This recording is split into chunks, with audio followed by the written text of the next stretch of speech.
Quand on parle de la rivalité entre le Maroc et l'Algérie, je pense que le Maroc doit sortir chaque week-end. Je propose aux Marocains et aux autorités marocaines de sortir le couscous. Abdelmajid Tebboune est le meilleur cadeau. Le régime Tebboune est le meilleur cadeau pour le Maroc. Les bêtises, les maladresses, les conneries du régime Tebboune est une bénédiction pour le Maroc. Le Maroc n'a pas à pratiquer une politique anti-algérienne, à comploter contre l'Algérie avec l'Israël. Il suffit juste qu'il attende les erreurs de Tebboune, qui sont très nombreuses. Regardez ce qui s'est passé à Moscou. Le régime Tebboune utilise la télévision algérienne Al-24 News pour provoquer Sergei Lavrov parce que la Russie refuse de retirer son soutien aux militaires maliens. C'est que tu fais plus que de la provocation. Tu es en train d'insulter et d'injurier la Russie. Quel est le résultat? Eh bien, la Russie se rapproche de l'adversaire de l'Algérie qui est le Maroc. Monsieur Abdelmajid Tebboune est en train de nous éloigner, a provoqué une crise. Le ministre des Affaires étrangères marocain arrive à Moscou et il y a eu donc une entente, une harmonie, un rapprochement en tout cas. Il faut lire l'allocation de monsieur Sergei Lavrov lorsqu'il a reçu Nasser Bourita. Maintenant, malheureusement, à cause de la dégradation des relations entre Moscou et Alger depuis l'arrivée d'Abdelmajid Tebboune, la Russie est en train de créer des relations stratégiques avec le Maroc. C'est-à-dire qu'il y a des partenariats. J'ai toujours dit, je le dis depuis 2021. Et depuis 2021, je pense que j'ai raison, je le dis en toute modestie, mais vraiment en toute modestie. Quand on parle de la rivalité entre le Maroc et l'Algérie, je pense que le Maroc doit sortir chaque week-end, chaque vendredi, je propose aux Marocains et aux autorités marocaines de sortir le couscous. Parce que pour eux, Abdelmajid Tebboune est le meilleur cadeau. Le régime Tebboune est le meilleur cadeau pour le Maroc. En réalité, on n'a pas besoin de pratiquer une politique anti-marocaine comme le régime algérien le fait. Les bêtises, les maladresses, les conneries, le manque de lucidité du régime Tebboune est une bénédiction pour le Maroc. Le Maroc n'a pas à pratiquer une politique anti-algérienne, à comploter contre l'Algérie avec l'Israël ou à ramener les Émiratis. Il suffit juste qu'il attende les erreurs de Tebboune, qui sont très nombreuses. Et quand je dis ça, je dis sur un ton provoquant, aux provocateurs, mais en réalité, c'est la vérité. Regardez ce qui s'est passé à Moscou. Le régime Tebboune utilise la télévision algérienne Al-24 News pour provoquer Sergei Lavrov, pour déstabiliser les Russes et pour essayer de les emmerder parce que la Russie refuse de retirer son soutien aux militaires maliens, qui refuse de se soumettre à l'Algérie, qui refuse d'accepter la médiation de l'Algérie dans leurs affaires internes et qui refuse les accords qui ont été signés précédemment à Alger avant que eux ils prennent le pouvoir en 2020, en 2021 et qui refuse de traiter, de négocier ou de reconnaître la légitimité des acteurs politiques, notamment des groupes séparatistes et armés touaregs qui sont protégés ou du plus ou moins, je dirais peut-être pas protégés, mais plus ou moins reconnus par l'Algérie comme des acteurs légitimes. Plus que la junte malienne, comme le dit le régime algérien, qui est un gouvernement de transition, ne veut pas de l'Algérie, ne veut plus se révolte contre le lobbying et l'influence que les dirigeants maliens qualifient d'ingérence étrangère et de malsaine et de soutien à des groupes terroristes. Comme il y a des problèmes graves entre Alger et Bamako, et que Moscou soutient Bamako, il ne veut pas retirer son soutien à Bamako, Tebboune est très énervé, très remonté contre Moscou et la Russie, et donc il fait de la provocation, il a pris ses distances à l'égard, non seulement il prend ses distances à l'égard de la Russie, mais il se permet de provoquer les Russes chez eux, de provoquer Sergei Lavrov, de les insulter. Quand tu envoies une journaliste de la télévision publique algérienne et dans ta question, tu affirmes que les militaires russes ou les paramilitaires russes, enfin, le personnel militaire ou paramilitaire rattaché à l'État russe, qui est le ministère russe de la Défense, tue et massacre des civils, sans présenter des preuves, sans citer tes sources. Donc tu fais une telle affirmation devant un officiel russe, c'est que tu fais plus que de la provocation. Tu es en train d'insulter et d'injurier la Russie. Quel est le résultat? Eh bien, la Russie se rapproche de l'adversaire de l'Algérie qui est le Maroc. C'est tout.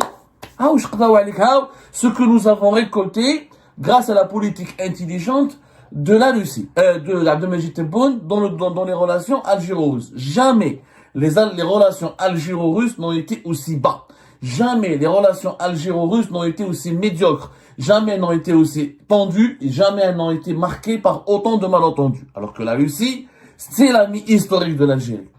C'est depuis l'Union soviétique ce que les Russes et l'Union soviétique ont fait pour l'Algérie, en termes de soutien pour la guerre de libération nationale, en termes de reconstruction de l'Algérie, de construction de l'Algérie indépendante, en termes pour l'Algérie La décennie noire, ils n'ont pas réclamé leur dette, ils n'ont pas réclamé le paiement de la dette, les coopérants russes, les milliers d'ingénieurs algériens qui ont été formés par la Russie, le soutien militaire et le soutien logistique, les relations historiques entre l'Algérie et la Russie, ils sont dignes d'un film, d'un documentaire. Et on fera des émissions, plusieurs émissions, comment la Russie a toujours été du côté de l'Algérie. Monsieur Abdelmajid Tebboune est en train de nous éloigner, a provoqué une crise. Abdelmajid Tebboune est en train, et son régime sont en train de créer des crispations entre Alger et Moscou parce que la Russie ne veut pas s'aligner sur la politique régionale de Tebboune, qui est une politique de brutalité, d'agressivité, d'ingérence dans les affaires internes de ses voisins et qui est une politique de déstabilisation de ses voisins. Les Russes, ils ont dit non. Vous n'avez pas le droit d'empêcher les militaires maliens de reconquérir leur territoire et de neutraliser les groupes armés qui sont séparatistes et qui sont des groupes terroristes. On n'est pas d'accord avec votre politique anti-marocaine à 100%. On n'est pas d'accord avec votre politique anti-maréchal Haftar en Libye. On n'est pas d'accord avec votre manière de traiter avec mépris et de prendre de haut la nouvelle alliance des États du Sahel. Les Russes ne sont plus d'accord avec Tebboune, mais Tebboune croit qu'il peut pas convaincre. Il ne fait même pas l'effort de convaincre. Il croit qu'avec la pression, le mépris, la politique de la colère, la politique comment dire, il croit qu'en narguant Moscou, qu'en narguant la Russie de Poutine, que la Russie de Poutine va finir par revenir vers de meilleurs sentiments à l'égard de l'Algérie, en lui demandant pardon, en lui demandant, allez, les Algériens vous êtes trop énervés, nous les Russes, on s'excuse. On parle de la Russie de Poutine. La provocation gratuite, méchante, gratuite et irrespectueuse à l'égard de Sergei Lavrov par la télévision publique et étatique algérienne, c'était le 13 octobre 2025. Récemment, hier plutôt, il était quoi? Le 15 octobre, il y a le 16 octobre, 3 jours plus tard, Sergei Lavrov déroule le tapis rouge, je dis bien que Sergei Lavrov déroule le tapis rouge au chef de la diplomatie marocaine, M. Nasser Bourita.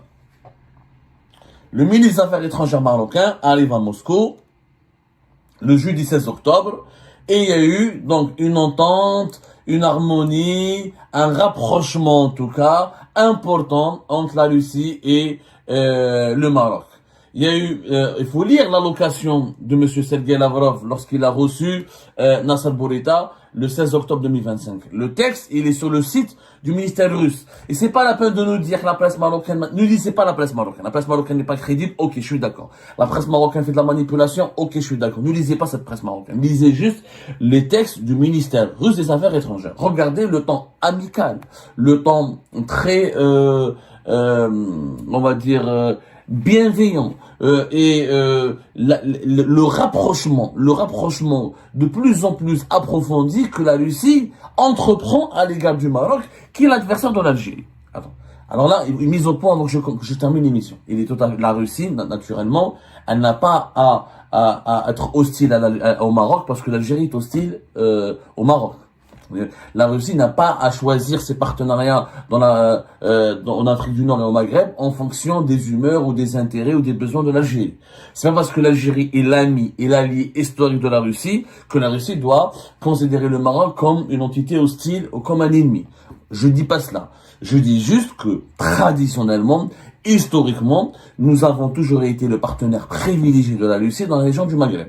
Que nous avons toujours été l'ami privilégié de la Russie dans la région du Maghreb. Et que partant de cette amitié, les Russes ont toujours traité le Maroc avec beaucoup de méfiance. Ils ont eu des relations superficielles, des relations bonnes, mais pas plus que ça. Mais pas des relations stratégiques.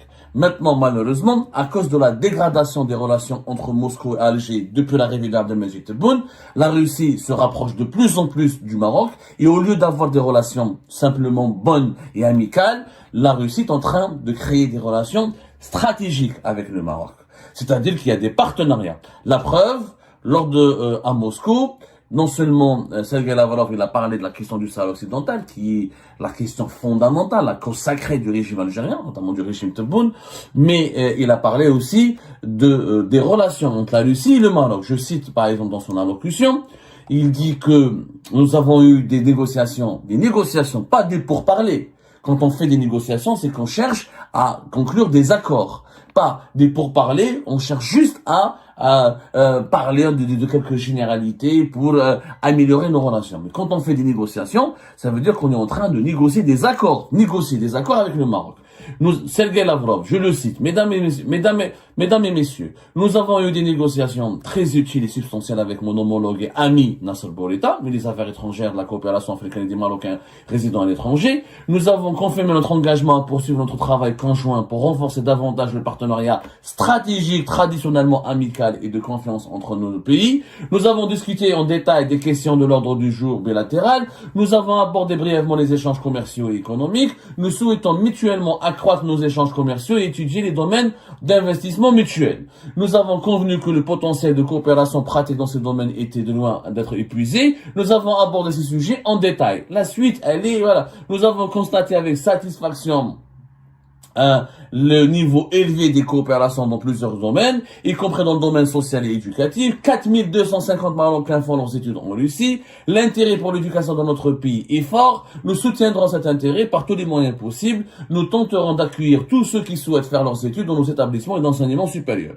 Et bien sûr, il a parlé des questions de relations internationales, etc., des relations avec le Maroc, et comment la Russie veut et travaille sur une convergence de vues avec le Maroc dans pas mal d'organismes internationaux. Je signale juste que Nasser Bourita et Sergei Lavrov ont signé plusieurs accords importants, notamment, alors, il y a eu un mémorandum, écoutez-moi bien, c'est pas l'Algérie, c'est la Russie et le Maroc, ont signé un mémorandum d'entente portant création d'un comité de travail russo-marocain entre les départements des affaires étrangères russes et marocains. Cette nouvelle instance aura pour mission d'évaluer le partenariat bilatéral, de proposer des pistes de coopération à forte valeur ajoutée et de suivre la mise en œuvre de ces accords conclus. Les deux ministres ont aussi signé ou convenu de maintenir un dialogue politique régulier et d'assurer un suivi conjoint des projets engagés afin de donner un nouvel élan au partenariat stratégique. Partenariat stratégique entre Rabat et Moscou. Donc, il y a eu signature d'accords, il y a eu signature de conventions, il y a un rapprochement stratégique, on parle plus d'amitié traditionnelle, on parle de partenariat stratégique, sachant que la Russie va en avril 2026 présider le Conseil de sécurité de l'ONU, donc les Marocains ont profité de façon intelligente des maladresses de régime Tebboune, des tensions entre Tebboune et la Russie, des tensions provoquées par le régime Tebboune avec Moscou, des malentendus, de la froideur qui règne, il y a une froideur. Peut-être pas des tensions, mais au moins il y a une froideur. La froideur, elle cache des tensions à cause des divergences qui opposent Moscou et Alger dans le dossier libyen, dans le dossier du Sahel, notamment dans le dossier des Émirats, parce que les Émiratis, maintenant les Russes, sont concluent des partenariats de plus en plus importants, au détriment de l'Algérie. Maintenant elle est isolée. La Russie, depuis que la Russie et la Chine n'ont pas fait de lobbying important, n'ont pas beaucoup insisté pour que l'Algérie entre dans le club fermé des clubs BRICS, lui préférant l'Égypte et les Émirats, l'Éthiopie, l'Arabie Saoudite, la froideur s'est installée. C'est une froideur cette froideur qui remonte à 2023. Elle engendre de plus en plus de tensions, allant jusqu'à provoquer une humiliation publique infligée par Sergei Lavrov à la télévision algérienne le 13 octobre dernier, puisque Sergei Lavrov, il a dit clairement, je sais que vous avez répété, consciencieusement ou avec beaucoup de rigueur ou avec beaucoup de concentration, une question qui vous a été dictée. On vous a dicté une question que vous nous répétez juste pour nous provoquer, nous déstabiliser. Donc, l'incident du 13 octobre n'est qu'une divulgation, ou plutôt une révélation au grand jour de la transformation de cette froideur diplomatique entre Alger et Moscou en un épisode de tension. Aujourd'hui, nous avons des tensions, ce n'est plus de la froideur. Pendant ce temps-là, les Marocains profitent, se rapprochent de la Russie, signent des accords, un comité de soutien, etc. Il y a eu je rappelle que déjà le 25 septembre 2025, il y a eu déjà la Russie et le Maroc ont déjà, les deux hommes, Sergei Lavrov et Nasser Bourita, se sont rencontrés en marge de la 74e session de l'Assemblée Générale de l'ONU. Ahmed Attaf aussi, il a eu la même rencontre. Sauf que, il y a eu la 8e séance de la commission intergouvernementale mixte, russo-marocaine pour la coopération économique, scientifique et technique. Moi, j'ai rien vu depuis l'arrivée de Tebboune. Je n'ai pas vu du tout un développement de la coopération économique, technique, scientifique entre la Russie et l'Algérie. Le nombre des touristes russes qui partent au Maroc est en train d'augmenter significativement. Puisque nous avons de très bons rapports avec la Russie et pourquoi les touristes russes ne viennent pas chez nous en Algérie, je comprends pas. Nous avons très beaux déserts, nous avons des belles plages, etc. Il y a que l'Algérie veut faire une politique touristique importante. Pourquoi les touristes russes sont beaucoup plus nombreux au Maroc qu'en Algérie? La ligne Alger-Saint-Pétersbourg qui a été mise en place en 2023, elle a été abandonnée. La Royal Air Maroc va mettre une ligne Casablanca et Saint-Pétersbourg. On verra si elle sera abandonnée ou si elle marchera davantage. Il faut pas se cacher, il faut pas cacher le soleil avec la tamis, comme on dit. Et le Maroc est en train de se positionner fortement auprès du géant russe, est en train de gagner les faveurs de la Russie, alors que Tebboune est en train de nous éloigner de cette Russie qui est une grande puissance, qu'on le veuille ou non. Moi, je ne demande pas à ce que l'Algérie soit alignée systématiquement ou doit être pro-russe. L'Algérie, traditionnellement, a été l'ami de toutes les grandes puissances. On a toujours gagné, on a toujours forcé le respect des grandes puissances par notre neutralité, par notre pragmatisme et par notre capacité à gagner leur amitié parce que nous avons des intérêts mutuels avec toutes les grandes puissances. Comme nous sommes un pays important, nous sommes un pays riche et nous sommes un vaste pays. Aujourd'hui, avec le régime Tebboune, on est en train de perdre l'intérêt de toutes les grandes puissances. Toutes les grandes puissances, les États-Unis d'Amérique, on a une bonne relation, mais juste une relation quand même une relation juste superficielle. Elle est bonne sur la forme, mais voilà, Tebboune n'a rencontré aucun président américain depuis son arrivée au pouvoir, contrairement à M. Bouteflika qui a rencontré à plusieurs reprises les présidents américains durant son règne. La Chine n'investit plus en Algérie. Elle se détourne de nous, les relations sont très superficielles, avec la Russie froide et tendue, avec les puissances régionales, mais ça perd la Turquie, on est en froid avec les Émirats, l'Arabie Saoudite et toutes les puissances régionales, avec la France, crise majeure, avec l'Espagne, crise majeure pendant 2 ans, et là, encore une fois, le chef du gouvernement espagnol n'est pas encore venu à Alger, alors que l'Algérie supplie pour qu'il vienne. La Grande-Bretagne, elle s'est alignée sur la position marocaine dans le dossier du Sahara occidental. L'Allemagne, Galek Tebboune devrait aller en Allemagne, on va voir. Pour le moment, il part en Allemagne juste pour se soigner.